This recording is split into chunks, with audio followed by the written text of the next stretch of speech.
Joint বিডিওর নাম করে ফোনে উপপ্রধান ও ২ নম্বর প্রধানকে চাকরি দেওয়ার টোপের অভিযোগ উঠল। মালদার গাজলে একটি অপরিচিত নম্বর থেকে ফোন করে জয়েন্ট বিডিওর নামে চেক ভাঙিয়ে গাজল ১ নম্বর গ্রাম পঞ্চায়েতের উপপ্রধান ও গাজল ২ নম্বর প্রধানকে চাকরির টোপ দেওয়ার কথা বলার অভিযোগ উঠল। ঘটনায় গাজল থানায় অভিযোগ হয়। গাজল ১ নম্বর অঞ্চলের উপপ্রধান প্রদ্যুৎ সর্দার জানান, একটি অপরিচিত নম্বরে গত মঙ্গলবার ফোন করে বলেন যে আমাদের গাজল বিডিও অফিসে ২টি ভ্যাকান্সি আছে, ২৫,০০০ টাকা স্যালারি দেওয়া হবে। এছাড়া বলেন যে আপনি যদি আমার সঙ্গে পার্সোনাল কথা বলতে চান সেটা বলবো। উপপ্রধান এ বিষয়ে কোনো রাজি হননি। এদিকে গাজল ১ নম্বর উপপ্রধান প্রদ্যুৎ সর্দার বুধবার গাজল থানায় লিখিত অভিযোগ জানিয়েছেন। এছাড়াও বলেন শাসক দলের একটি চক্রান্ত জাল এভাবে বিরোধী দলদের গায়ে কালি লাগানোর চক্রান্ত চলছে বলে জানান।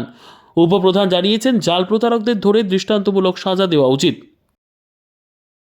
গতকাল ঠিক বেলা ১২টা নাগাদ, ১২টা সাড়ে ১২টা নাগাদ একটা নাম্বার থেকে কল আসে হঠাৎ করে। সেখানে ফোন করলে তার পরিচয় দেয় জয়েন্ট বিডিও সাহেব বলে, এবং জয়েন্ট বিডিও সাহেব বলে পরিচয় দেওয়ার সঙ্গে সঙ্গে আমি একটু ফোন কলটা আরও রিসিভ করি আর কি। সেখানে বলা হয় যে পঞ্চায়েতে দুটো ভ্যাকেন্ট হয়েছে, যে ভ্যাকেন্সি হয়েছে সেটা হচ্ছে একজন কম্পিউটার এর জন্য লোক না হবে এবং আরেকটি কৃষি দপ্তরের জন্য একজন লোক নেওয়া হবে।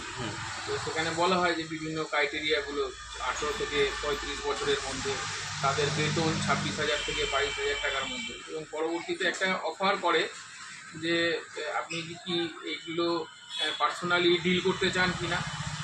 তৎক্ষণাৎ আমি সেটাকে নাকচ করি এবং জানাই যে না, এটা আপনি অফিসিয়ালি মেল করুন এবং আমাদের যে প্রধান আছে এবং আমাদের যে পুরো পঞ্চায়েত যে সিস্টেম রয়েছে সেখানে আলোচনা করে এগুলো করা হবে। পরবর্তীতে আমি আবার ফের জানতে পারি যে গাজল 2-এও এইরকম ধরনের ফোন এসছে এবং পুরোটাই একটা ভুয়ো কল আসছে।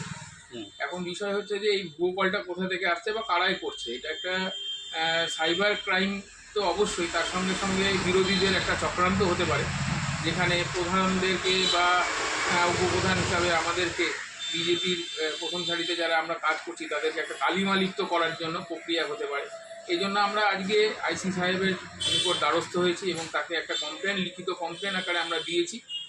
গাজল 1-এর পক্ষ থেকে আমি লিখিত কমপ্লেন দিয়েছি, সেখানে কমপ্লেন রিসিভ হয়েছে এবং দ্রুত যাতে এর একটা সঠিক তদন্ত হয় তার জন্য আমি আইসি সাহেবকে অনুরোধ করেছি পার্সোনালি, এবং লিখিত আকারে সেটা দেওয়া হলো আর কি। জনসাধারণকে অবশ্যই মানে সজাগ থাকতে বলবো, এসব ভুয়ো বিষয়গুলো যেন কেউ না এই লোভে পড়ে। কারণ আমরা দেখেছি যে গত এসএসসিতে যেভাবে আমাদের রাজ্য সরকার যারা যোগ্য নয় টাকার বিনিময়ে চাকরি পেয়েছে, কিন্তু দেখুন আজকের ডেটে কী হয়েছে, সব চাকরিগুলোই চলে গেছে। যারা যোগ্য ছিল, যারা যোগ্য ছিল না, পুরো প্যানেলটাই কিন্তু টাকার বিনিময় হয়েছিল বলে বাদ হয়ে গেছে। তো আমি বলবো যে এইরকম বিষয়ে কেউ পা দিবেন না আগামী দিনে। স্বচ্ছতার সঙ্গে থাকুন, মেরিটের ভিত্তিতেই চাকরিগুলো হোক, এর জন্য আমরা সব সময় বলে এসেছি। আমাদের বিরোধী দলনেতা শুভেন্দু অধিকারী শুরু করে আমাদের যে রাজ্য সভাপতি রয়েছেন সুকান্ত মজুমদার, সকলেই আমরা এই বিষয়ে আন্দোলন করছি যাতে সুযোগ্য যারা যোগ্য রয়েছে তারা যেন চাকরিগুলো পায়। এরকম ভুয়ো কল বা ভুয়ো জিনিসে বা টাকার প্রলোভন দিয়ে চাকরি নেবেন, এটা একটা মানে বর্তমানে রাজ্য সরকারের একটা ট্র্যাডিশন হয়ে গেছে।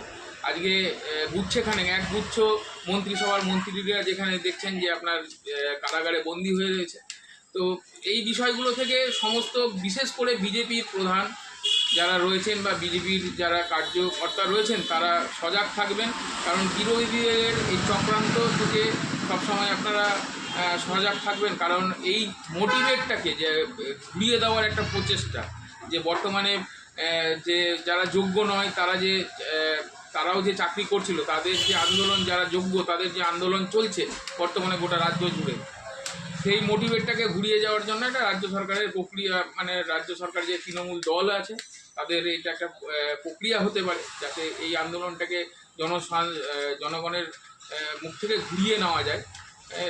সেই দিকে দৃষ্টি আকর্ষণ করার জন্য এই কাজগুলো তাদের মারফতেও হতে পারে আমি মনে করছি। আপনার নাম, আপনার কোন পদে আছে? আমি গাজল 1-এর উপপ্রধান প্রদ্যুৎ কুমার সরকার। গতকাল আনুমানিক 10টা থেকে 11টা নাগাদ একটি অচেনা নাম্বার থেকে কল আসে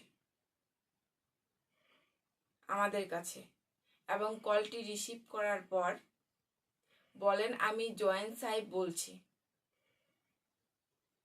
আপনাদের গ্রাম পঞ্চায়েতে 2টো ভ্যাকেন্সি নিয়োগ করা হবে, একটি গ্রাম পঞ্চায়েতে এবং আরেকটি কৃষি দপ্তরে। আমি বলি গ্রাম পঞ্চায়েতে মেল করুন, উনি বলেন যে না, আপনার সঙ্গে পার্সোনাল সাক্ষাৎ করব।